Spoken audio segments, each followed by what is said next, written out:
Саламатсыздарбы, урматтуу жалпы регион ТВ жана Пирамида телеканалынын көрүүчүлөрү. Баарыңыздарга кайрадан түшкү конок берүүсү башталды. Баарыңыздарга терең салам айткан мен Нурмат Абыкеев болдум. Бүгүнкү күндө атайын алыстан тартып жолго артып келген Талас областынан, Айтматов районунан Таткайым тобу келип отурат. Баарыңыздарды жаркырап ушундай сонун маанайы менен баарыңыздардын сонундук маанайыңыздарды көтөрөлү деп турган жагы. Баарыңыздарга салам айтам, саламатсыздарбы? Кош келипсиздер. Эми бул топту жетектеп келген Бузейнегүл апа, сиз өзүңүз 10 жылдан бери жетектеп келесиз. Эми ушул топ боюнча кененирээк айтып түшүндүрүп, кененирээк тааныштырып өтсөңүз болот. Саламатсыздарбы, урматтуу телекөрүүчүлөр. Биз Таткайым тобу быйыл Кудай кааласа эндиги жылы 10 жылдык мааракебизди белгилеген отурабыз. Менин жанымда катарынан тааныштыра берейин. Талимкан Айым районубуздун аялдар комитетинин жетекчиси. Биягында отурган Таалайгүл Таткайымым бул библиотеканын директору. Айылдагы Жакбеков атындагы библиотеканын директору. Андан кийин Жекишкер Алымкан Айым. Бурулкан Айым болсо финанс министрлигинин мыкты кызматкер төш белгисинин ээси. Нурил Айым болсо Жекишкер. Оңол Бүү да Жекишкер. Тиги Тажыкан Айым да Жекишкер. А киши тигет. Бул киши жекишкерлик менен бул киши да тигет. Кудайга шүгүр. Таткайым тобундагы дакка энелерин баардыгы колунан иш келгендер. Эң негизгиси музыкант агабыз калып калды да? Эң негизгиси музыкант абаң маданияттын мыкты кызматкери. Экөөбүз тең ушу Кара-Бура району болчу, мурун Киров району болчу.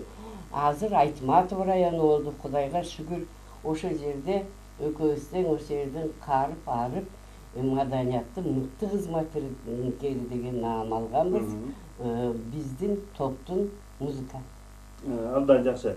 Эми өзүңүздөр кайсылар менен келдиңиздер эң башында баштаганда? Эң башында баштаганда эми биз таластык болгондон кийин Кайнарбек Бейлбаев деген агаңдын Таңчы талас аттуу ыры менен келдим. Аны мен көп жылдан бери ырдап жүрөм. Бир Калипа чалып ана мен ырдайм. Ошол ырымды телекөрүүчүлөргө ырдесте катары сунуп коёюн. Абдан жакшы болот. Анда ошо Талас Таңчы деген ыр менен баштайт экенбиз. Ооба. Башта.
Баракелде. Мына урматтуу жалпы телекөрүүчүлөр өзүңүздөр байкагандай мактасак мактоо болуп ататыган өзүлөрү макталса биз көрө албай коюшубуз мүмкүн.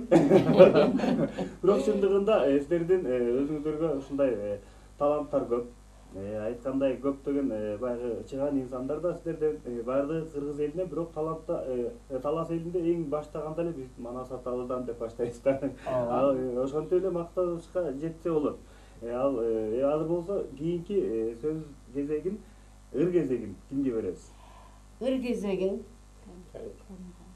эми районубуздун аялдар кеңешинин төрайымы Тайылымкан айымга берейин.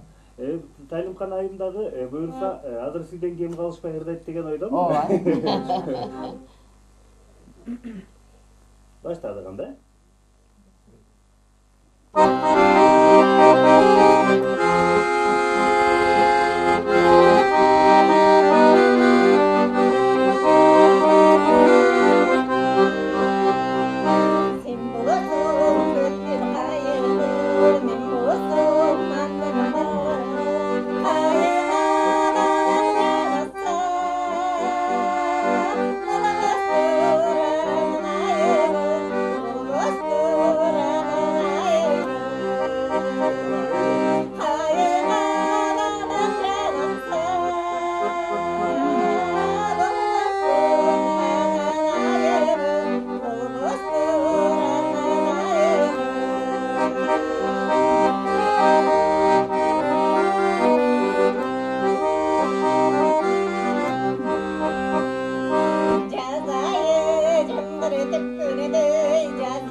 Негизи Таластан баягы Айтматов районунан чыкканда аткайым тоо болуп атпайсыздарбы апа?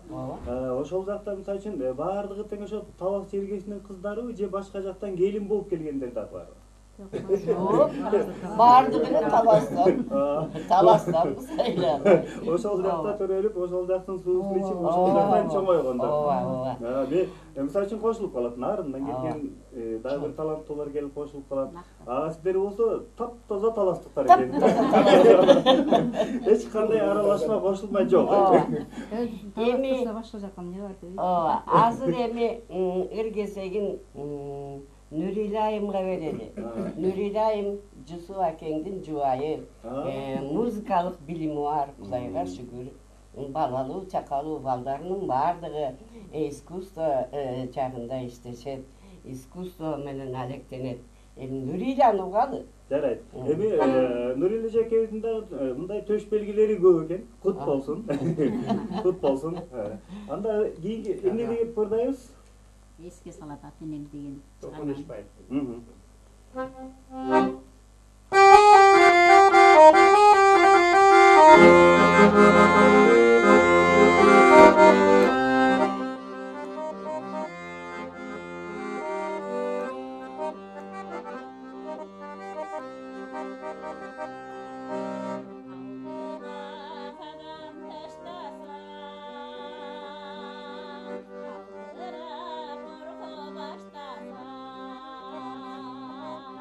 Jeyralab jurashib etek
жубай экени көрүнүп турат ушул жактан да. Ооба. Күнүгө үйдөн оокат кылбай эле ырдап эле даярданып жүрөт болушу керек. Ооба, даярданат. Анан музыкалык билими бар да өзүнүн да. Эми сиз ырдагандан кийин апа бул апаман коркуп кеткен. Биринчи апам ушунча ырдап салды, экинчисин Кудай сактаса экен, эмне болот деп бириңиздерден бириңер сала ырас күчтөнүп баратасыздар да. ооба. Эми анык күчтөнө турган дүйнөнү дүңгүрөткөн Чолпонбай атабыздын айылынан Орункүл деген жеке ишкер айымга ыр ырзаталы. Ошондо жөн эч ким жок экен араңыздарда. Баарыңыздар тең биринчиден албетте таланттуу. Андан кийин ала келсем бухгалтер, бизнесмен. Жакшы. Эми албетте ушул жерден мактап айта турчу көп сөздөр бар, бирок бир жакшы жери үчөөңүздөр баштаганда эле алдыңыздарда эч кандай жанагы катып алган баракча көрүнбөйт, шпаргалка деп коет. Анан калганын Кудай сактаса экен. Улам мен коркуп чөчүп атам. Чөчүбар. Мүмкүн болсо микрофонду кичине мындай жылдырып берип коесуздарбы? Ошондой кылып туралы, анткени баардык биздин көрүүчүлөргө угулсун, катуу ырдаганга аракет кылабыз,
көпчүлүк карап отурган маалда өзүңүздөрдү колдоп, кол чаап турганыңыздар мени аябай сүйүндүрдү.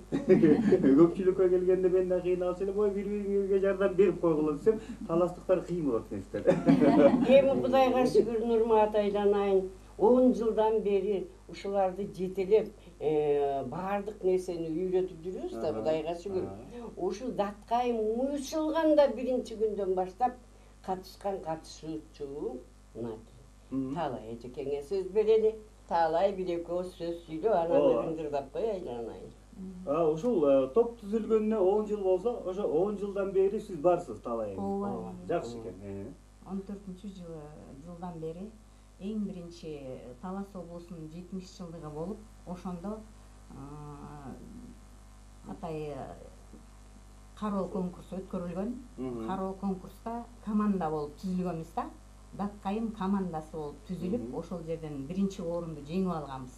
Анан ошол күндөн баштап Датқайым тобу болуп түзүлүп калдык да.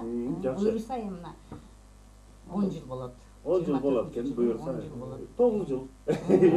Бир жыл чыдап турсаңыздар, андан ары дагы бир жыл чыдап койсоңуздар 11 жыл болуп калат. Ал убакыт ушундай учкан куш, бат эле келе берет. Албетте баарыңыздарга ден соолук, баарыңыздарга амандык. Азыр эмне деген ырдырды айтсыз эми? Мен азыр элдигер жүрөгүмдөн деген ырды. Жүрөгүмө. Элдигер.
Уламдан уламчын эле күчтөнүп баратасыз да.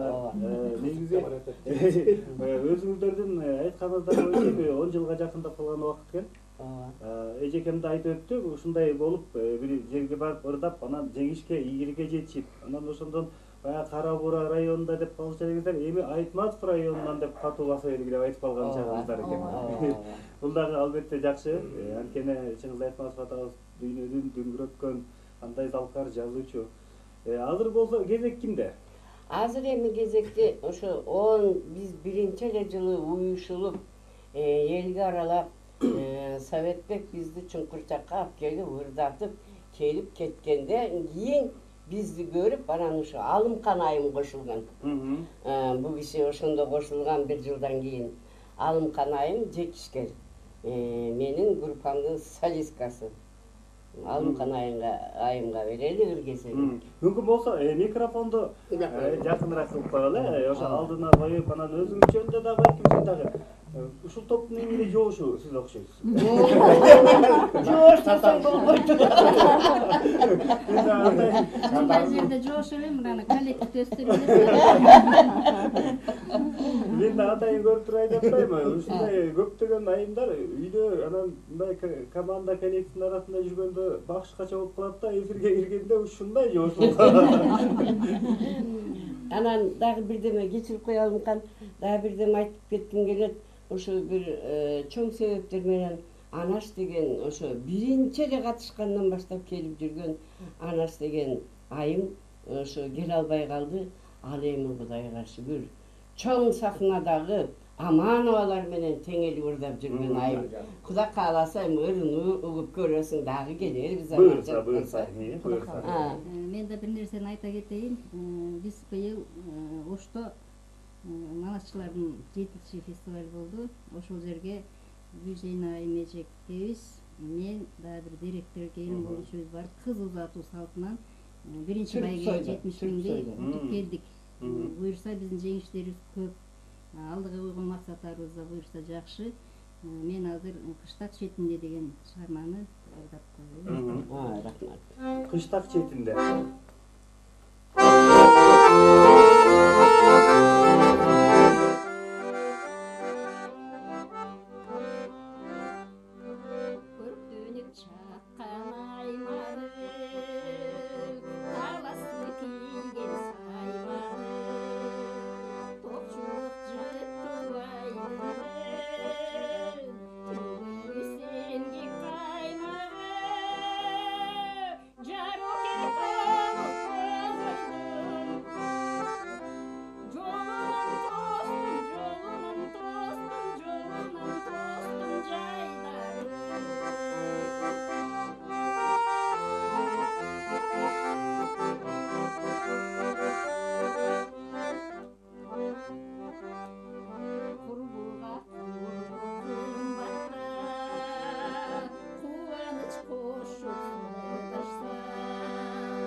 Буга чейин башка деле эфирлерде болуп келгенсиздер. Дагы ошо биздин көрүүчүлөр, ошол убакта көрбөй калгандар, азыр бул эки телеканал, Пирамида телеканалы, Регион телеканалы, анда сырткары ошо YouTube, Facebook да ушундай жалпы биздин көрөрмандар көрүп, байкап өзлөрүнүн баягы болгон баасын берип турушат. Ошол Даткайым тобунун кичине тарыхына токтоп кетпейсиз, мүмкүн болсо. Эмне себептен Даткайым болуп түзүлгөнсүздөр? Ошол жылы ушул Талас облусунун 70 жылдыгында конкурста Даткайым жылы болгон. Анан ошодон бизди Даткайым тобу деп кабыл алып, өзүбүзчө ушу Даткайым тобу болоюк деп Даткайым исмин алып жүрөбүз. Кудайга шүгүр, Даткайым исми менен бардык жерлерде болуп жүрөбүз. Алымкан айткандай чоң фестивалдарга барабыз. Ошо Түрксойдо каада салып көрсөтүп, ошо биринчи орунду жеңип алдык. Анан кийин Кудайга шүгүр Ысык көлгө бардык. Андай барган жактардын көп эле бар да, көп. Турцияга бардык. Ошондо да ырдап, пандемия убагында барып алып калып жакта. Ал жакта эс алып жүрдүңүз. Эс алып жүрдүк. Эс алып жүрдүк. Ошо Киров району болчу анда. Ошол убакта Илимбей деген бир түрк жигит иштеп кеткен экен. Ошо 4 күн бизди бакты Турцияда. Анан алып келип самолетко салып, уруксат бергенинен учуп кетип калдык. Эч кимибиз ооруган жокпуз, Кудайга шүгүр. Аллага жалынып Кудайды көзүң менен көрбөсөң акыл менен тааны деп баарыбыз Кудайлап жүрдүк, жакшы келдик. Баягы убагында эле бир аз эме болбосок жакшы келдик. Ошондо биздин ошо түрк элинде иштеп жүргөн жердештерибиз ушундай тосуп алды. Баарыбыз ага эле чыкчын ошо барган энелердин баардыгы тимире Стамбулда аппак болуп эле ак элечек. Айымкан эже да бар, рахматы болгор, Кудай о дүйнөсүн берсин. Анан баардыгыбыз жүргөндө бир башкача керемет эме кыргыз экенин көрсөттүк да. Ошондой элечегибиз менен кыргызча, баардыгы кыргызча кийинип. Анан ушу Стамбулдан башта ушу бүт баардык жерин көрүп, анан концерт коюп жүрдүк.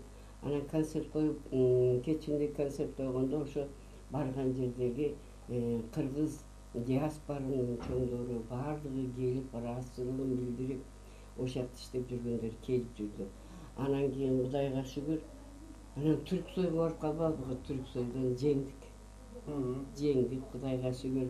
Анан мен ошо эфирден пайдаланып, өзүбүздүн ошо Айтматов районунун администрация башчысы Бектур мырзага, Кара Бура районунун эмеси Болот мырзага, жалпы эле Кара Бурадагы жалпы эле ушу бизди колдоп, бизге дайыма жардам берип жүргөндөрдүн баардыгына башымды ийип ыраазычылыгымды билдирем.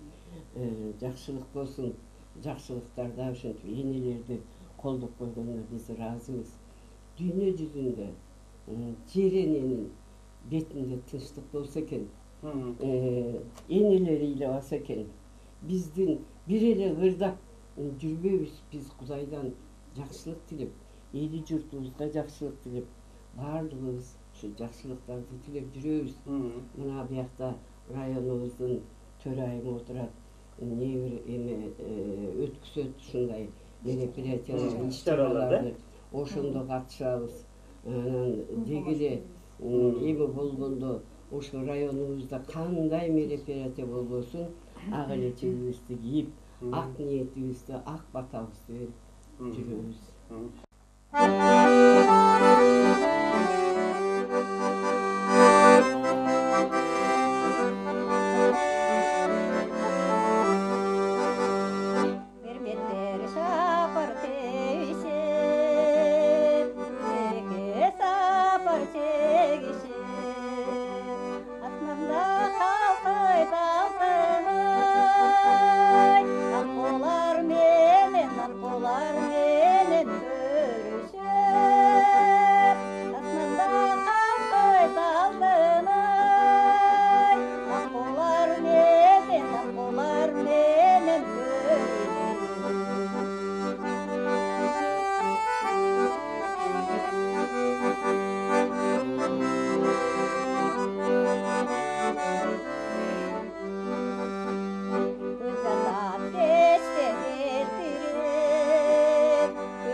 ошол таластан бери келип бир жалпы бир хор ырыңыздар болбосо биздин көрүүчүлөргө да бир башкачараак көрүнүп калышы ыктымал да. Азыр жеке ырларыбызды ырдайык, анан кийин хор ырдап беребиз, Нурмат мырза. Азыр эми мен бул солисткамды тааныштырып кетпесем болбойт. Бул Бурулкан айым деген солисткам, айттым го, финансист. Кадимки Толгонай апам ыйлап Майсалбекти күтүп жетпей калган Маймакта төрөлүп, Маймакта иштейт. Ошо жердин айыл өкмөтүнүн финансиси. Анан кийин ушу белдүү менин солисткаларымдын бири Бурулкан айымга сөз берет. Жакшы. Бул сиздердики ырас кыйналыш жок экен да. Башка жактан мисалы үчүн баягы демөөрчү издеп, биз Таластан Бишкекке барып келели деп кыйналгандар көп болуп калат да. Жетпей калышат көпчүлүгү. А силерде болсо финансист деген бар экен, оңой эле келип калат экен. Кудайга шүгүр. Бала чакалары бар, баарыбызга Кудайга шүгүр. Анан кетип баратканда обязательно баардыгыбыз атышат, ошого ыраазыбыз. Ыраазыбыз Айланай. Анда эмесе Бурулкан айымда болсун сиз. Каалоо тилек айтып койсуңбу? Саламатсыздарбы, урматтуу көрүүчүлөр, урматтуу Нурмат мырза. Бүгүнкү күнүбүз дагы аябай кутмандуу болуп отурат. Баардыгыбыз келип мына жерде Даккайым группасы чалып жүрөбүз, толкунданып жүрөбүз, сүйүнүп отурат. Ушу эфирге чыгып атканыбызга ниетти каминет. Кудай бизге насип кылган экен. Мен айтайын, мен таржыманын баарын эчекем айтып кетти. Мен Арзыбек Бедияровдун Келем сага деген чыгармасын аткарып берем. Дайым эле келип жүрөлүк. Келип туруңуз. Нурмат мырзанын эфирине. Келиңиздер.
Финансисттердин колунан эмне гана келбейт, бул жакта.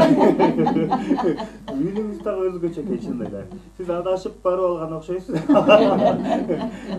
Эми буюрса сиздердин баягы хор ырыбыз бар дедиңиз да, э? Ал хор кимдин? Азыр бул хор ырдап жүрөбүз көптөн бери эле.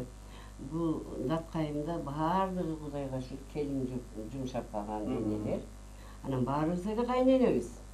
Анан кийин өзүбүздүн ошо айылда Бейшекеде биз менен иштеп жүргөн балдар келинге насаат деп чыгарганлары бар.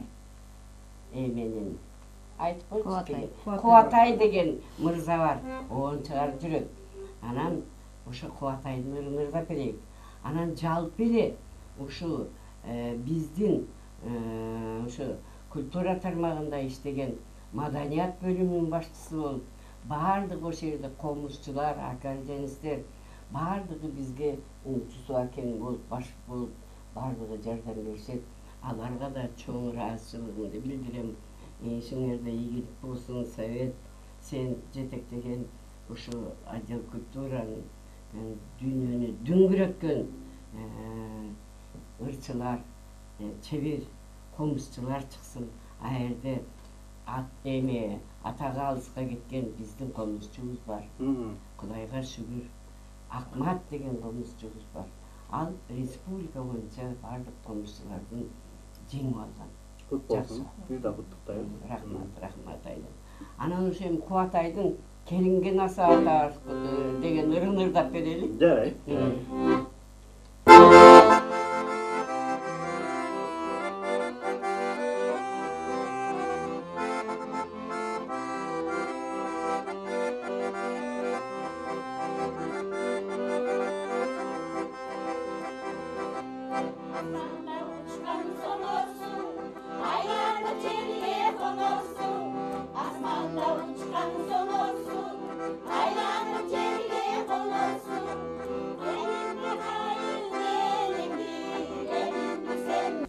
Жүлүгү биякталар деп кетти. Болдуңуздар. Мен айтып коеюн. Атайын ушул Айтматов районунан келген Даткайым тобунун сонун бир хор ыры бар экен, анда жалпы угуп көрөлү.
Жалпы биздин телекөрүүчүлөр бул жакта Таластан келген ушундай Даткайым тобунун өзгөчө ыры болду.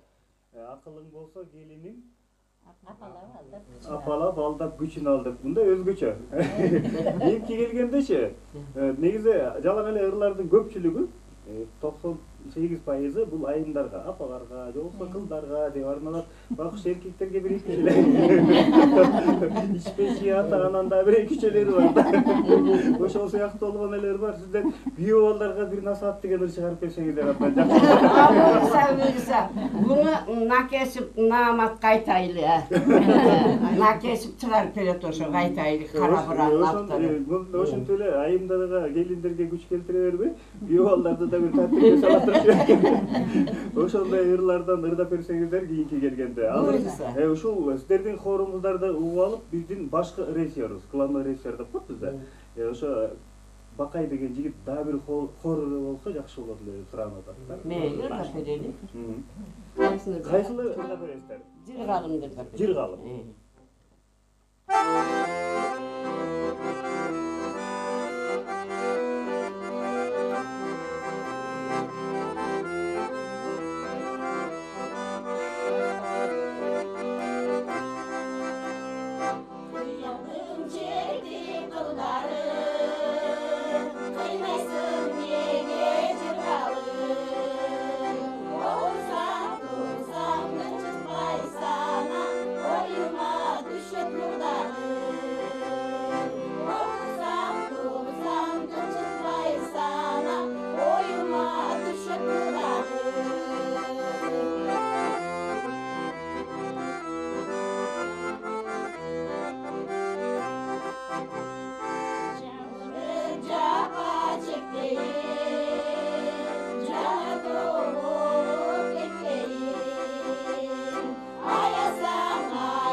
Урматтуу жалпы телекөрүүчүлөр, атайын таластан бери ушу Борбор калаага Бишкекке келип, таттуу куулдырган ырлар менен жан дүйнөбүздү тойгузуп, баарыбызды жыргатып турган апалардын бири ушунча алыстан бери келгенде бир батасын, жакшы сөзүн мүмкүн болсо кабыл алалы. Сиз болсо бир жакшы элиңизге бир жакшы сөзүңүз болсо айтып өтсөңүз болот.